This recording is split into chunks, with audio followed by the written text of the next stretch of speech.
നമസ്കാരം. മാന്യ പ്രേക്ഷകർക്ക് ബി പോസിറ്റീവിന്റെ പുതുപുത്തൻ അധ്യായത്തിലേക്ക് സ്വാഗതം. അരവിന്ദേ, കഴിഞ്ഞ ദിവസം ഞാൻ കോളേജിൽ പോകാൻ ഇറങ്ങിയപ്പം ഭയങ്കര മഴ. ഞാനാണെങ്കിൽ കൊടയും എടുത്തിട്ടുണ്ടായിരുന്നില്ല, നനഞ്ഞ് കുളിച്ച് ഒരു പരുവായിട്ടാണ് കോളേജിൽ ചെന്ന് കയറിയത്. അതുപോലെ തന്നെ ഇപ്പൊ മഴ കാരണം നമുക്ക് ഒരുപാട് ബുദ്ധിമുട്ടുണ്ട് അല്ലേ? ഇപ്പൊ ഞാനും ഇതുപോലെ തന്നെ പുറത്തു പോകുമ്പോഴും ശരി ബൈക്കിലാണ് പോകാറ്. ബൈക്കിൽ പോകുമ്പോൾ ഒരുപാട് മഴ നനഞ്ഞൊക്കെയാണ് പോകേണ്ടി വരുന്നത്. എവിടെയെങ്കിലും എത്തുമ്പോൾ തന്നെ നമ്മൾ നനഞ്ഞ് കുളിച്ചൊരു പരുവായിട്ട് എത്തുന്നത്. അപ്പം മഴ കാരണം എന്ന് പറയുന്നത്, മഴ നമ്മൾ വീട്ടിലിരുന്ന് ആസ്വദിക്കുന്നതും പുറമെ മഴ കൊള്ളുന്നതും തമ്മിൽ ഒരുപാട് വ്യത്യാസമുണ്ട്. അതെ, നമുക്ക് മഴ കാണാൻ എനിക്ക് തോന്നുന്നു പൊതുവെ എല്ലാവർക്കും ഇഷ്ടമാണ് മഴ കണ്ടുകൊണ്ടിരിക്കാൻ. ഒരു പ്രത്യേക ഫീലാണ്, ഒരു പോസിറ്റീവ് ഫീലാണ്, ഒരു പ്രത്യേക താളത്തിലും ഒരു ഇതിലാണ് മഴ പെയ്യുന്നത് അല്ലേ? മഴയ്ക്ക് അതിൻ്റെതായ ഒരു താളമുണ്ട്, അല്ലെങ്കിൽ എന്താ പറയുക, ഒരു സംഗീതാത്മകമായാണ് മഴ പെയ്യുന്നത്. നമ്മൾ ശ്രദ്ധിച്ചാൽ അറിയാം, മഴ വന്ന് വീഴുമ്പോൾ അതിൻ്റെതായ ഒരു പ്രത്യേകതരം താളത്തിലായിരിക്കും വന്ന് വീഴുന്നത്. അതെ അതെ, നമ്മൾ മഴയെക്കുറിച്ച് പറഞ്ഞു, സംഗീതത്തെക്കുറിച്ച് പറഞ്ഞു. അപ്പൊ നമുക്ക് ഏതായാലും ബി പോസിറ്റീവിന്റെ സംഗീത സാന്ദ്രമായ ആദ്യ സെഗ്മെന്റ് കാണാം. നമുക്ക് കാണാം ശുഭസംഗീതം.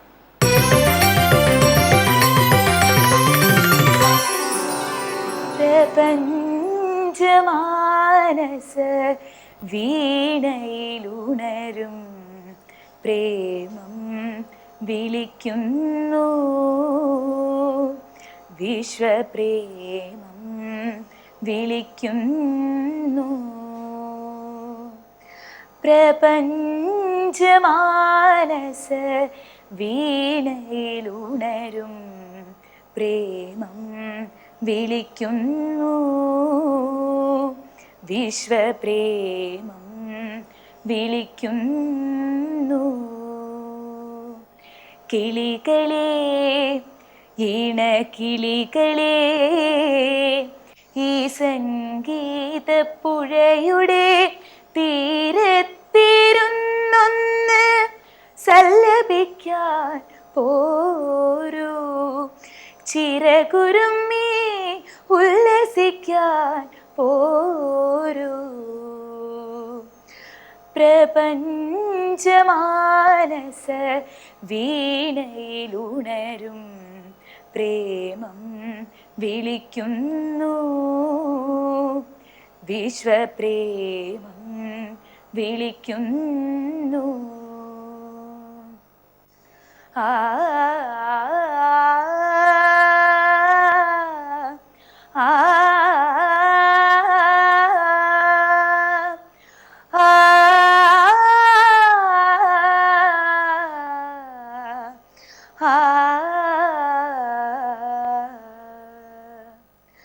പ്രഭാത ഭൂപാള ചില്ലയിൽ പൂക്കും പ്രണവ ബിലഹരിയിൽ,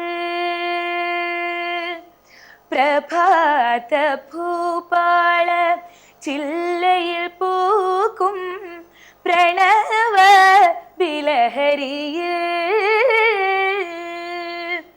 വലം വയ്ക്കും കാലത്തിൻ വസന്തരാഗം വാഴ്ത്തുന്നു ചക്രവാകം, വർണ്ണസംഗീത ചക്രവാളം. വലം വയ്ക്കും കാലത്തിൻ വസന്തരാഗം വാഴ്ത്തുന്നു ചക്രവാകം, വർണ്ണസംഗീത ചക്രവാളം. ആ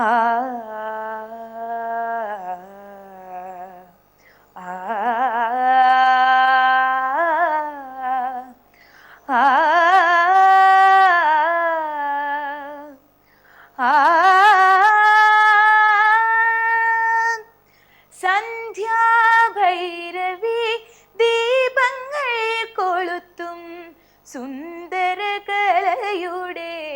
നടയിൽ, സന്ധ്യാഭൈരവി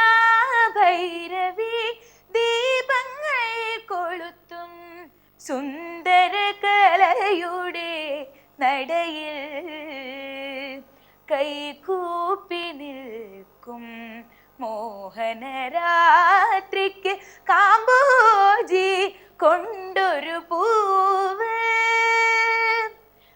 മഴക്കാർ മുടിയിൽ കല്യാണി പൂവ്, മഴക്കാർ മുടിയിൽ കല്യാണി പൂവ്, പ്രപഞ്ചമാനസ വീണയിലുണരും പ്രേമം വിളിക്കുന്നു, വിശ്വപ്രേമം വിളിക്കുന്നു. കിളികളെ, ഇണകിളികളെ, ഈ സംഗീതപ്പുഴയുടെ തീരത്തിരുന്നൊന്ന് സല്ലപിക്കാൻ പോരൂ, ചിറകുരുമ്മി ഉല്ലസിക്കാൻ പോരൂ. പ്രപഞ്ചമാനസ വീണയിലുണരും പ്രേമം വിളിക്കുന്നു, വിശ്വപ്രേമം വിളിക്കുന്നു.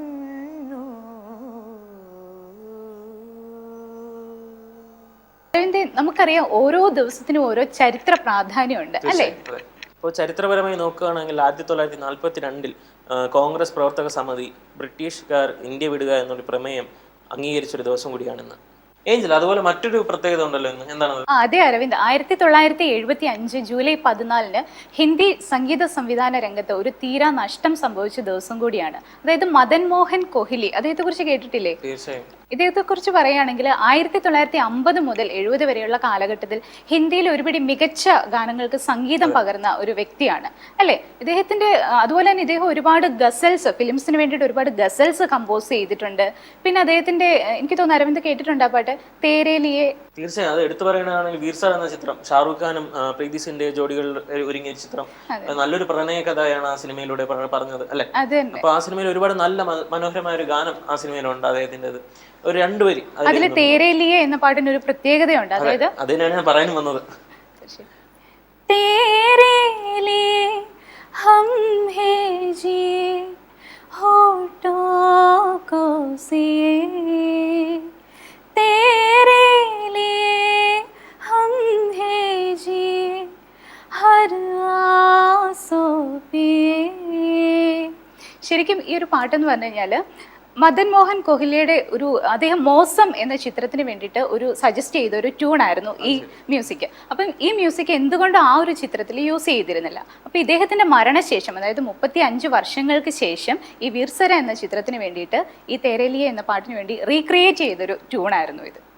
ശരിയാണ്. അദ്ദേഹത്തിന്റെ മധുരമായ ശബ്ദം, അതായത് ഇപ്പോൾ നമ്മളിപ്പോൾ ഇന്ന് ചർച്ച ചെയ്ത് പറഞ്ഞ മഴയെ കുറിച്ചാണ്. നമ്മളെ വീട്ടിലെ വരാന്തയിൽ ഒരു സായനത്തിൽ മഴയുള്ള ദിവസം ഒരു ചായയും അതോടൊപ്പം റേഡിയോയിൽ ഇദ്ദേഹത്തിന്റെ പാട്ടുമായി ഇരിക്കുമ്പോൾ ഒരു പ്രത്യേക മൂഡായിരിക്കും അല്ലേ? തീർച്ചയായും. ഏതായാലും ഇത്തരത്തിലുള്ള ചരിത്ര മുഹൂർത്തങ്ങളെ കോർത്തിണക്കിക്കൊണ്ടുള്ള ഒരു സെഗ്മെന്റ് ആണ് അടുത്തത്. നമുക്ക് കാണാം ചരിത്രത്തിൽ ഇന്ന്.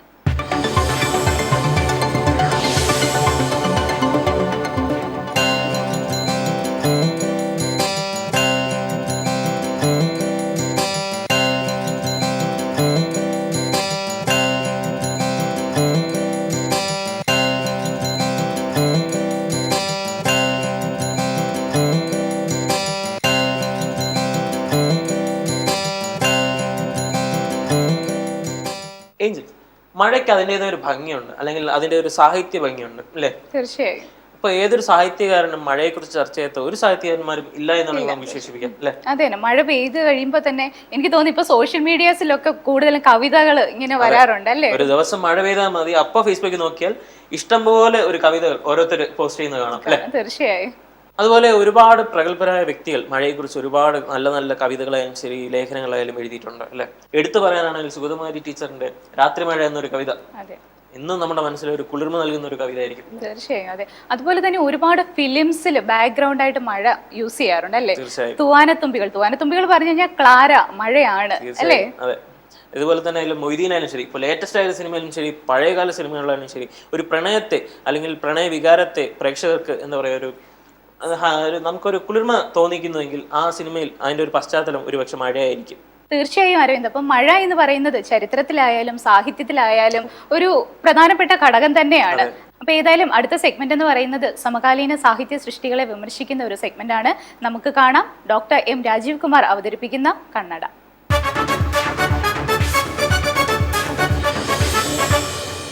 കണ്ണടയിലേക്ക് സ്വാഗതം. പ്രസാധകൻ്റെ പുതിയ ലക്കം പുറത്തിറങ്ങിയിട്ടുണ്ട്. വളരെ സമ്പന്നമാണ്. ആഢ്യമാണ് ഈ ലക്കം. ഇതിൽ വിനു എബ്രഹാമിൻ്റെ സാഹിത്യത്തെപ്പറ്റി ഒരു ലേഖനമുണ്ട്. വാർത്താ കഥകളും പിന്നെ കഥകളും എന്നാണ് ലേഖനത്തിൻ്റെ പേര്. ഒരു ചെറുകഥാകൃത്ത് നിരൂപകൻ്റെ വേഷം അണിയുന്ന ഒരു ഗതികേടിലേക്കാണ് കാര്യങ്ങൾ പോകുന്നത്. നിരൂപകന്മാരെല്ലാം തന്നെ ഇപ്പോൾ വളരെ മൗനികളാണ്. അവർ മറ്റു മേഖലകളിൽ, യാത്രാവിവരണ മേഖലകളിലേക്കും ചലച്ചിത്ര മേഖലയിലുമൊക്കെ പോയത് കാരണം ഒരു എഴുത്തുകാരന് സ്വന്തം കഥകളെപ്പറ്റി പറയുവാൻ നിരൂപകൻ്റെ വേഷം കെട്ടേണ്ടതായി വരുന്നു. ഇങ്ങനെ ഒരു ദുര്യോഗത്തിൽ നിന്നാണ് ഈ ബിനു എബ്രഹാമിൻ്റെ ഈ ലേഖനം പറക്കുന്നത്. ചെറുകഥാകൃത്താണ് ബിനു എബ്രഹാം. എന്നാൽ തനിക്ക് ഒപ്പമുള്ള മറ്റ് കഥാകൃത്തുക്കളുടെ കഥയുടെ ദുർബലതയെപ്പറ്റിയാണ് ബിനു ഇതിൽ എഴുതുന്നത്. സമകാലിക യാഥാർത്ഥ്യങ്ങളെ ആവിഷ്കരിക്കുന്ന കഥകൾ പലപ്പോഴും വാർത്താമാധ്യമങ്ങളിൽ വരുന്ന വാർത്തകളും അതുപോലെ സമകാലിക സംഭവങ്ങളുമായി തരം താഴുന്നതായി കാണാം എന്നാണ് ഈ ലേഖനം വായിക്കുമ്പോൾ മനസ്സിലാക്കുന്നത്. അതിലൊരു സാഹിത്യ ഭാവന കൂടുതലില്ല.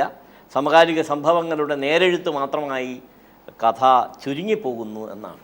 ഈ ദീർഘമായ ലേഖനത്തിൽ പറയുന്ന കാര്യങ്ങളെ മൂന്നായിട്ട് അദ്ദേഹം അങ്കനം ചെയ്തിരിക്കുകയാണ്. ഒന്ന്, സോഷ്യോ പൊളിറ്റിക്കൽ റിയലിസം മണ്ഡലത്തിലുള്ള കഥകളോട് എനിക്ക് യാതൊരു പ്രതിപത്തിയുമില്ല. എന്നാൽ ആ ഗണത്തിൽപ്പെടുന്ന ധാരാളം കഥകളുണ്ടാകുന്നുണ്ട്. ക്ഷുദ്രരചനകളാണ് അവ എന്നാണ് ആദ്യത്തെ ഒരു വാദം. രണ്ടാമത് അദ്ദേഹം പറയുന്നത് സോഷ്യോ പൊളിറ്റിക്കൽ റിയലിസ ഇതര ഗണത്തിലുള്ള മികച്ച ചെറുകഥകളെ മലയാള സാഹിത്യ പരിസരം ഉചിതമാം വിധം പരിഗണിക്കുന്നില്ല എന്ന് അദ്ദേഹം പറയും. പിന്നീട് നമ്മുടെ നിരൂപണ രംഗം കൂടുതൽ പക്വത ഉള്ളതും ആശയഗഹനതയുള്ളതും ദിശാബോധമുള്ളതും ആയിത്തീരേണ്ടതുണ്ട് എന്നൊരു ആവലാതിയുമുണ്ട്. ഇതിൽ വായിച്ചു പോകുമ്പോൾ മനസ്സിലാകുന്നത് ഈ മലയാള ചെറുകഥ ഇന്ന് ശരിയായ വിധത്തിലല്ല പോകുന്നത് എന്നാണ്. എന്നാൽ ഏത് കാലഘട്ടത്തെക്കാളും മലയാള കഥ ഇന്ന് വളർച്ചയുടെ വാതിൽക്കലിൽ എത്തി നിൽക്കുകയാണ്. അതുപോലെ ഇതേ മാസികയിൽ ബാലേന്ദ്രൻ വടക്കേടത്ത് വിലാസിനിയുടെ സാഹിത്യ ജീവിതത്തെ അപഗ്രഥിക്കുന്ന വളരെ സാഹിത്യാനം നല്ലൊരു ലേഖനമുണ്ട്. വിലാസിനി പലപ്പോഴും വിസ്മരിക്കപ്പെട്ടുകൊണ്ടിരിക്കുന്ന ഒരു കാലഘട്ടമാണ്. അതിൽ വിലാസിനിയുടെ സാഹിത്യ സംഭാവനകളെ ശരിയായ വിധത്തിൽ ബാലേന്ദ്രൻ വടക്കേടത്ത് ആലേഖനം ചെയ്യുന്നു. പുതിയ ലക്കം കലാകൗമുദിയിൽ കാവാലത്തെ പറ്റിയുള്ള 2-3 ലേഖനങ്ങളുണ്ട്.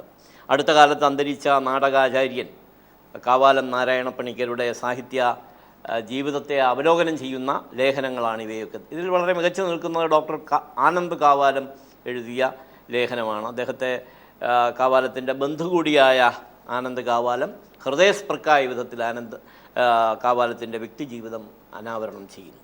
ദേശാഭിമാനിയുടെ പുതിയ ലക്കത്തിലും കാവാലം തന്നെയാണ് മുഖപ്പതിപ്പിൽ വരുന്നത്. കാവാലത്തെ പറ്റിയുള്ള ദീർഘമായ 2 ലേഖനങ്ങളുണ്ട്.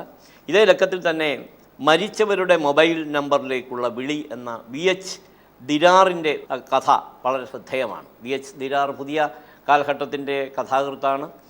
അദ്ദേഹം ആവിഷ്കരിക്കുന്ന ഒരു മൊബൈലാണ് ഈ ആധുനിക ജീവിതത്തിൽ എപ്പോഴും ഒരു ബിംബമായി എഴുത്തുകാർ സങ്കല്പിച്ചിട്ടുള്ള മൊബൈൽ. ആ മൊബൈലിലേക്കുള്ള വിളികളാണ് ഈ കഥയിൽ ആദ്യം മുതൽ അവസാനം വരെ നിറയുന്നത്. ഇതേ ലക്കത്തിൽ തന്നെ സുനിൽ P. ഇളയിടത്തിൻ്റെ പ്രൗഢമായ ഒരു ലേഖനമുണ്ട്. അത് NV കൃഷ്ണവാര്യരെ പറ്റിയുള്ളതാണ്.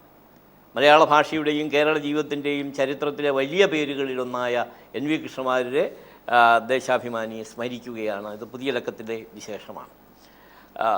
യഥാർത്ഥത്തിൽ കാവാലം നാരായണപ്പണിക്കരെ പറ്റി വന്ന ഏറ്റവും നല്ല ലേഖനം S. ജയചന്ദ്രൻ നായർ മാതൃഭൂമി ആഴ്ച പതിപ്പിൽ എഴുതിയ ലേഖനമാണ്. അരങ്ങിത നിശ്ചലമായിരിക്കുന്നു എന്ന ശീർഷകത്തിൽ S. ജയചന്ദ്രൻ നായർ എഴുതിയ ഈ ലേഖനം കാവാലത്തിൻ്റെ സമഗ്രമായ വ്യക്തിത്വത്തെ പ്രതിപാദിക്കും. അതിൽ ഏറ്റവും ആദ്യം പറയേണ്ടുന്ന ഒരു കാര്യം, കേരളത്തിൻ്റെ അരങ്ങും എഴുത്തും ദിശാമാറ്റത്തിൻ്റെ ഉജ്ജ്വലമായ സൂചനകൾ പ്രകടിപ്പിച്ചു തുടങ്ങിയ കാലത്ത് ആ മാറ്റത്തിൻ്റെ പതാക വാഹകരിൽ മുൻനിരയിലായിരുന്നു അന്തരിച്ച കാവാലം നാരായണപ്പണിക്കർ.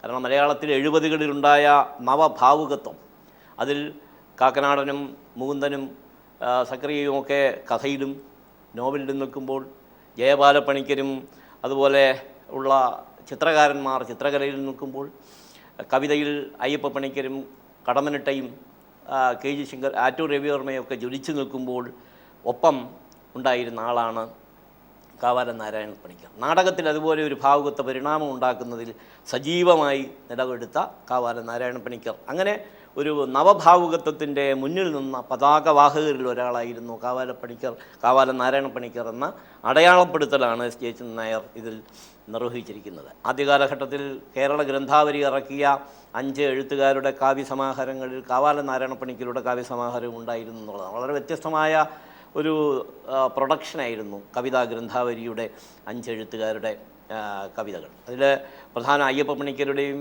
ആറ്റൂർ രവിവർമ്മയുടെയും സച്ചിദാനന്ദൻ്റെയും കടന്നനിട്ടയുടെയും ഒക്കെ കുഞ്ഞുണ്ണി ഇവർക്കൊപ്പം കാവാലത്തിൻ്റെയും കവിത അന്ന് പ്രസിദ്ധപ്പെടുത്തിയിരുന്നു. കവിതയിലും അദ്ദേഹത്തിൻ്റെ സ്ഥാനം വലുതാണ്. ഇത് മാതൃഭൂമിയുടെ പുതിയ ലക്കത്തിലാണ്. പുതിയ ലക്കത്തിൽ മറ്റൊരു വിശേഷം കൂടിയുണ്ട്. മേതിൽ രാധാകൃഷ്ണൻ്റെ വളരെ കാലത്തെ ഇടവേളയ്ക്ക് ശേഷം എഴുതിയ ഒരു നോവലറ്റ് പ്രസിദ്ധപ്പെടുത്തിയിട്ടുണ്ട്. വളരെ വ്യത്യസ്തമായ അപകടകരമായ സാഹിത്യ സഞ്ചാരമാണ് മേതിൽ രാധാകൃഷ്ണൻ്റേത്.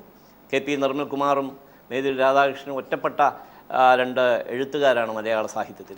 മേതിലിൻ്റെ ഏറ്റവും പുതിയ രചന സൂര്യമത്സ്യത്തെ വിവരിക്കൽ എന്നാണ്. സൂര്യമത്സ്യത്തെ വിവരിക്കുന്ന ഒരു പ്രത്യേക സ്വഭാവമുള്ള കഥയാണിത്.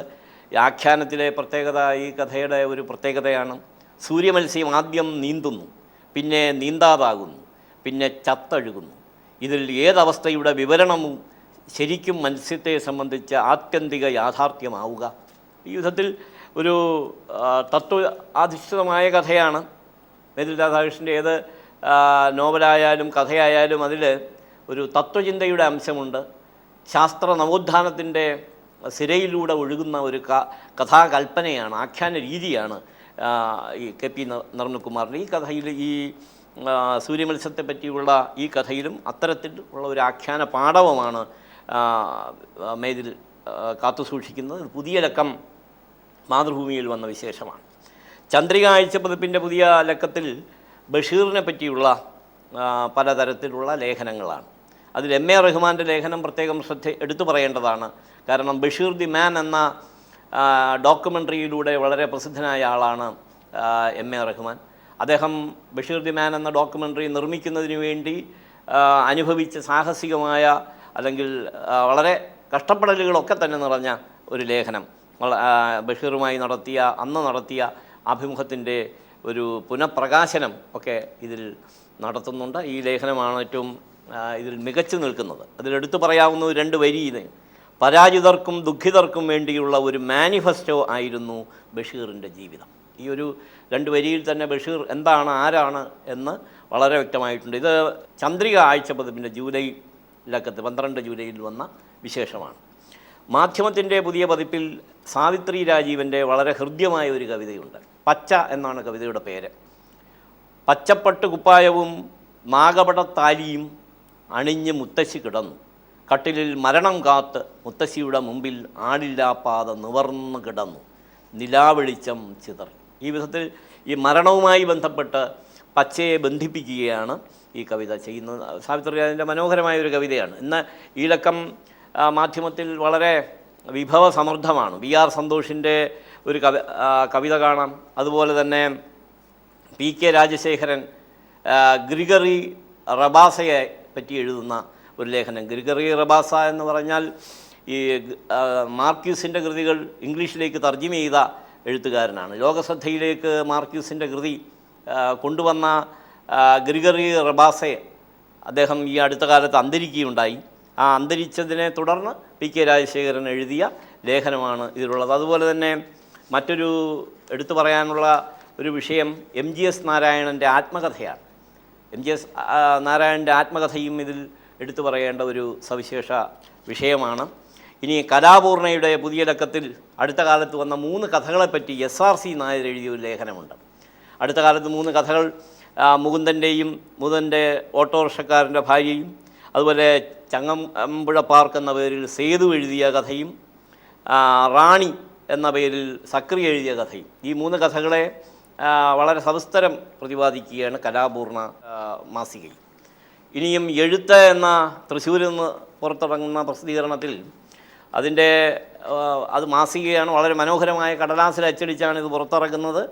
എഴുത്തുവാതിൽ എന്ന പേരിൽ പുതിയൊരു പങ്ക്തി അതിനുള്ളത്. എം കൃഷ്ണൻ നമ്പൂതിരിയാണ് ഈ പങ്ക്തി എഴുതിയിരിക്കുന്നത്. ഓരോ മാസവും വരുന്ന കഥാ, കവിത തുടങ്ങിയ മറ്റ് ആനുകാലികങ്ങളിൽ വരുന്ന വിഷയങ്ങളാണ് കൃഷ്ണൻ നമ്പൂതിരി ഇതിന് വിഷയമാക്കുന്നത്.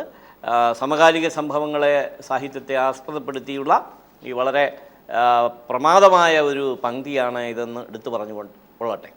ഇന്നത്തെ കന്നഡ ഇവിടെ സമാപിക്കുന്നു. അടുത്ത കന്നഡ വരുന്ന വ്യാഴാഴ്ച ഇതേ സമയം. ഇനി അടുത്ത് നമുക്ക് കത്തുകൾ വായിക്കാനുള്ള സമയമാണ്. അപ്പോൾ നമ്മളുടെ എന്താ പറയുക സ്ഥിരം പ്രേക്ഷകനായ ശ്രീ PK ശങ്കരനാരായണൻ, അദ്ദേഹം വടക്കാഞ്ചേരിയിൽ നിന്നാണ് ഈ കത്ത് അയച്ചിരിക്കുന്നത്. അദ്ദേഹം നമ്മുടെ പ്രോഗ്രാമിൻ്റെ സ്ഥിരം പ്രേക്ഷകനാണ്. അദ്ദേഹം നമ്മുടെ ഈ പരിപാടിയിലെ ശുഭസംഗീതം അതിലേക്ക് ഒരുപാട് ലളിത സംഗീതങ്ങൾ ആസ്വദിക്കുന്ന ഒരു വ്യക്തിയാണെന്ന് അദ്ദേഹം പറഞ്ഞിട്ടുണ്ട്.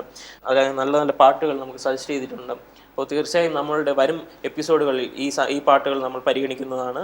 അതുപോലെ തന്നെ പ്രേക്ഷകർ നിങ്ങളുടെ വലിയൊരു അഭിപ്രായങ്ങളും നിർദ്ദേശങ്ങളും ഞങ്ങൾക്ക് എഴുതി അയക്കേണ്ട വിലാസം B positive, panorama media, Chettikulangara, Thiruvananthapuram 1. Phone 047124666160. Email panoramatvmedia@gmail.com. മഴ എന്ന് പറഞ്ഞു കഴിഞ്ഞാൽ നമ്മുടെ മനസ്സിലേക്ക് ഒരുപിടി നല്ല ഓർമ്മകളാണ് കടന്നെത്തുക അല്ലേ? മഴയത്ത് നമ്മൾ കൂട്ടുകാരോടൊപ്പം സ്കൂളിൽ പോയതും നമ്മൾ കളിച്ചതും അങ്ങനെ ഒരു നൊസ്റ്റാൾജിക് ഫീലിംഗ് ആണ് മഴയെക്കുറിച്ച് കേൾക്കുമ്പോൾ. ശരിക്കും പറഞ്ഞാൽ ഓർമ്മകളിലേക്ക് ഒരു തിരികെ യാത്രയാണ് മഴ അല്ലേ? നമ്മളിപ്പോൾ മഴ നമ്മൾ പെയ്യുമ്പോൾ നമ്മൾ വീടിനകത്ത് നോക്കുമ്പോൾ നമ്മുടെ പഴയകാല ഓർമ്മകൾ ഓർമ്മ വരും. അതായത് മഴയത്ത് ഫുട്ബോൾ കളിക്കുന്നതിലും ശരി, കൂട്ടുകാരോടൊപ്പം അടികൂടുന്നതിലും ശരി, ഒരുപാട് പ്രണയങ്ങളായാലും ശരി, നമുക്ക് എന്നും മനസ്സിൽ ഓർമ്മ നിൽക്കുന്ന ഒരുപാട് മുഹൂർത്തങ്ങൾ ഇങ്ങനെ ഒരു തിരശ്ശീല എന്ന പോലെ നമുക്ക് ഓർമ്മ വരും അല്ലേ? തീർച്ചയായും അരവിന്ദ്, മഴയെക്കുറിച്ചുള്ള ഓർമ്മകളും വിശേഷങ്ങളും നമ്മൾ എത്ര പറഞ്ഞാലും നമുക്ക് മതി വരത്തില്ല. എങ്കിലും നമ്മുടെ സമയപരിധിക്കുള്ളിൽ നിന്നുകൊണ്ട് ഞങ്ങളുടെ മനസ്സിലുള്ള കുറച്ച് ആശയങ്ങൾ പ്രേക്ഷകരുമായി ഷെയർ ചെയ്യാൻ സാധിച്ചു എന്ന് തന്നെയാണ് ഞങ്ങളുടെ വിശ്വാസം. ഇന്നത്തെ എപ്പിസോഡ് എല്ലാ പ്രേക്ഷകർക്കും ഇഷ്ടപ്പെട്ടു എന്ന് കരുതുന്നു. അടുത്ത എപ്പിസോഡിൽ വീണ്ടും കാണാം. അതുവരെ നന്ദി, നമസ്കാരം.